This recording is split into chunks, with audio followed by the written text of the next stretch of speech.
পাণবজাৰৰ হোটেলত চাঞ্চলকৰ ঘটনা অসম ভ্ৰমণলৈ আহি কৰুণ মৃত্যু বিদেশী পৰ্যটকৰ মৃত্যু নে আত্মহত্যা নিশা পাণবজাৰস্থিত হোটেল লীলাৱতী গ্ৰেণ্ডত চাঞ্চল্যকৰ ঘটনা অসম ভ্ৰমণলৈ আহি মৃত্যু আকলি ল'লে এগৰাকী বিদেশী পৰ্যটকে হয় নিশা মহানগৰীৰ পাণবজাৰৰ হোটেল লীলাৱতী গ্ৰেণ্ডত বিদেশী পৰ্যটকৰ ৰহস্যজনক মৃত্যু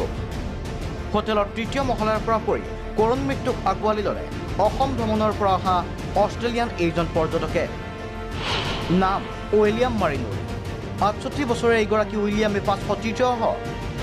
বুধবাৰে বুক কৰিছিল হোটেল লীলাৱতীৰ ৩টাকৈ কোঠা বৃহস্পতিবাৰে চুবুৰীয়া ৰাজ্য মেঘালয়লৈ গৈছিল ফুৰিবলৈ শ্বিলং চেৰাপুঞ্জী ভ্ৰমণ কৰি আহি পুনৰ শনিবাৰে বাহৰ পাতিছিল সি লীলাৱতী হোটেলত 10 তাৰিখে মানে 9 তাৰিখে 10 তাৰিখে চেক আউট কৰি গুচি গৈছে এইটো 6জন গ্ৰুপ আছে এটা 6জনীয়া গ্ৰুপ শ্বিলং চেৰাপুঞ্জী এনেকৈ ঘূৰি আহিছে আহি 3টা বজাত চেক ইন কৰিছে আমাৰ ইয়াতে নিশা সতীৰ্থৰ সৈতে অত্যাধিক সুৰাপান কৰিছিল উইলিয়ামে ভাৰসাম্য হেৰুৱাই তৃতীয় মহলাৰ পৰা সৰি পৰাৰ সন্দেহ হোটেল কৰ্তৃপক্ষৰ ওপৰত চব চাই দেখিলে ওপৰত মদ চদ খাইছে সিহঁতে মেইনলিতো সিহঁতে মদ ড্ৰিংকছ কৰিছে পৰা অভাৰ ড্ৰিংকছৰ কাৰণে মেবি সিহঁতে সি মানুহজন সৰি পৰিছে সেইটোৱে আৰু সম্প্ৰতি পাণবজাৰ আৰক্ষীয়ে মৃতদেহ উদ্ধাৰ কৰি মৰণোত্তৰ পৰীক্ষাৰ বাবে প্ৰেৰণ কৰিছে GMCHলৈ ভিডিঅ' জাৰ্নেলিষ্ট ধীমানৰ সৈতে ইফতিকাৰ চৌধুৰী ৰিপৰ্ট প্ৰাগ নিউজ